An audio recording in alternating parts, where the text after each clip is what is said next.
Hello friends, सहारा party का जो talent search है उसमें अभी फिलहाल एक सवर्ण जाति कास्थों ने जबरदस्त एक चैलेंज पेश किया है यादवों के वर्चस्व को, कुर्मी के वर्चस्व को। जो 6 टीमें हैं, जो 6 मेजर कम्युनिटीज़ हैं इंडिया के, उस पर बेस्ड है। अब जो फोर्थ राउंड था आर्ट एंड कल्चर पे, इस राउंड में कास्ट नंबर 1 पे है, जबकि कुर्मी नंबर 2 और यादव नंबर 3 पे है। तो भूमिहार नंबर 4 और राजपूत जो है ये नंबर 5 पे है, मुस्लिम 6 नंबर पे है। और सबसे मेजर जो डेवलपमेंट हुआ है वो ये हुआ है कि जो सवर्ण जातियां हैं 3, राजपूत, भूमिहार और कास्ट, इसमें कास्तों ने भूमिहारों और राजपूतों को पीछे छोड़कर अब जो 2 ओबीसी कास्ट हैं, एक कुर्मी और दूसरा यादव, उनको अब चैलेंज देने लगा है। तो ये एक काफ़ी इंटरेस्टिंग डेवलपमेंट है आर्ट एंड कल्चर से जो स्टार्ट हुआ है, क्योंकि कास्तों का टीम में इंक्लूजन इसलिए लेट हुआ था क्योंकि उनको इनसिग्निफिकेंट माना जा रहा था। लेकिन सच्चाई तो यह है कि सवर्ण की जो 3 जातियां हैं इसमें सबसे ज़्यादा डायनामिक कायस्थ जाति है। लेकिन फिलहाल मैं यहाँ कायस्थों की चर्चा बाद में करूँगा। अभी फिलहाल मैं चर्चा करूँगा कुर्मी समाज की। कुर्मी समाज लगातार अच्छा परफॉर्मेंस दे रहा है, एक्सपेक्टेशन से कहीं ज़्यादा उसका परफॉर्मेंस है। राजपूतों का परफॉर्मेंस पोटेंशियल से अभी कम हो रहा है। हो सकता है कि उनका जैसे कायस्थों का जो एक परफॉर्मेंस है वो क्रिकेट और आर्ट एंड कल्चर वाला वीडियोस से बढ़ा है, तो हो सकता है राजपूतों का पॉलिटिक्स वाले क्लिपिंग में बढ़े, साइंटिस्ट वाले क्लिपिंग में बढ़े, किसी में बढ़ सकता है, कोई आगे आ सकता है, कोई पीछे जा सकता है। ये इंटरेस्टिंग है। कमेंट्स के मामले में कास्ट नंबर 1 पे है।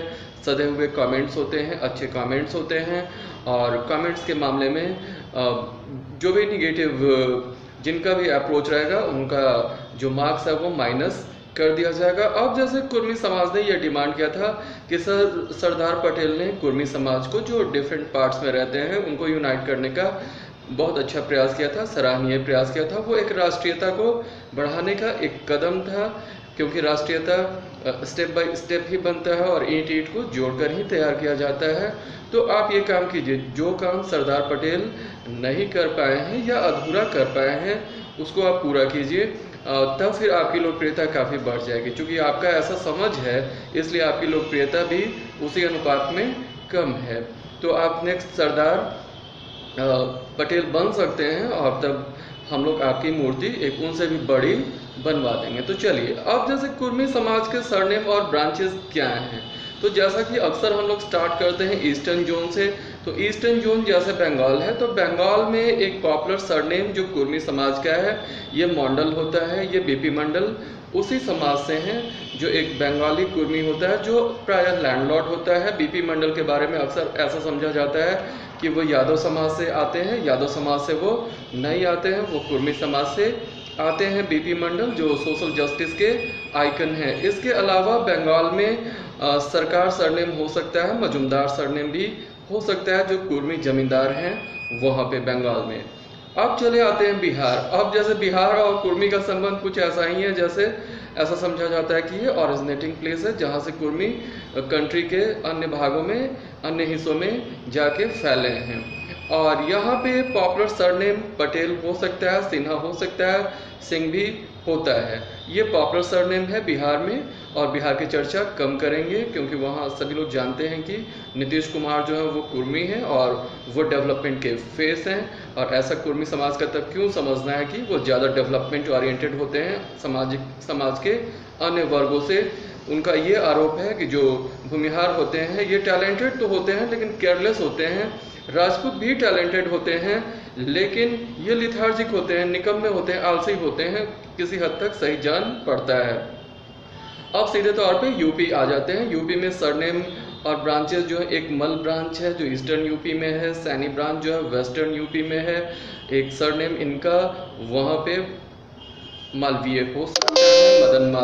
मोहन मालवीय को हाल फिलहाल में भारत रत्न दिया गया है, वो पंडित नहीं है। पंडित तो यूपी में कोई भी ऐसे लिखता है, वहाँ पे एक सम्मान सूचक वो वर्ड है। मदन मोहन मालवीय जिन्होंने हिंदू महासभा की स्थापना की थी, BHU की स्थापना की थी, वो कुर्मी समाज से आते हैं। और इसके अलावा चौधरी सरनेम वेस्टर्न यूपी में कुर्मी समाज का हो सकता है। और सीधे तौर पे अब हम लोग राजस्थान चले आते हैं। राजस्थान में एक पॉपुलर सरनेम गहलोत हो सकता है। गहलोत वहाँ चीफ मिनिस्टर भी रहे हैं। इसके अलावा वहाँ पे सरनेम चौधरी भी हो सकता है। और एक गढ़ जैसे बिहार है कुर्मी का, तो दूसरा मजबूत जो फोर्ट है वो निश्चित तौर से गुजरात है। गुजरात में जनरल में भी कुछ कुर्मी का ब्रांचेस है और कुछ ओबीसी में भी है, लेकिन फिर भी वो कंपैरेटिवली बिहार के कुर्मी से ज़्यादा संपन्न है, ज़्यादा सुशिक्षित हैं, ज़्यादा वो आगे हैं, एक कदम आगे हैं बिहार के कुर्मी समाज से, लेकिन फिर भी दोनों में एक यूनिटी का सेंस है।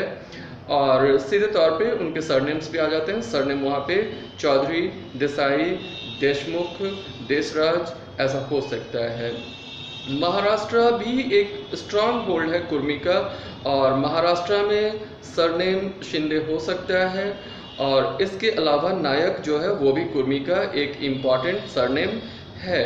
तो इस तरह से महाराष्ट्र, गुजरात में जो कुर्मी है उनका जो होल्डिंग है, यूपी और बिहार के जो कुर्मी है उनके कंपैरेटिवली ज़्यादा है, वो ज़्यादा प्रॉस्पेरस है, बिजनेस में भी आगे हैं। अब साउथ इंडिया में चले आते हैं। साउथ इंडिया में जैसे आंध्र प्रदेश है, वहाँ एक आइकन बने हुए हैं हाईटेक के, चंद्रबाबू नायडू कुर्मी समाज से आते हैं। कुर्मी समाज वहाँ पे कम्मा और रेड्डी के नाम से भी जाना जाता है। तो स्वाभाविक है कि नायडू, रायडू, राजू ऐसे जो सरनेम हैं वो कुर्मी जाति वहाँ पे अडॉप्ट करती है। वहाँ का एक रूलिंग एलिट भी है कुर्मी समाज। तो इस तरह से, और केरला में नायर, नायर जो पिजेंट्री क्लास है ये भी कुर्मी जाति से ही बिलोंग करते हैं। उड़ीसा भी कुर्मी का एक स्ट्रांग होल्ड इस मायने में है कि यहाँ पे मोहंती और पटनायक जैसे जो सरनेम्स हैं रूलिंग एलिट के हैं, और वो कुर्मी समाज को कंस्टिट्यूट करते हैं, जो एक ब्रॉडर कुर्मी समाज है। और उनका ये जो दावा है 27 करोड़ का, उसमें कुछ सबकास्ट और इस तरह से, मतलब उनका इस तरह का बेसिस है कि एंथ्रोपोलॉजिकली वो आर्यन और द्रविडियन स्टॉक का एक, आप कह सकते हैं कि मिला जुला एक स्वरूप है, जिसके बेसिस पे वो 27 करोड़ का उनका अपना आकलन है एंथ्रोपोलॉजिकल।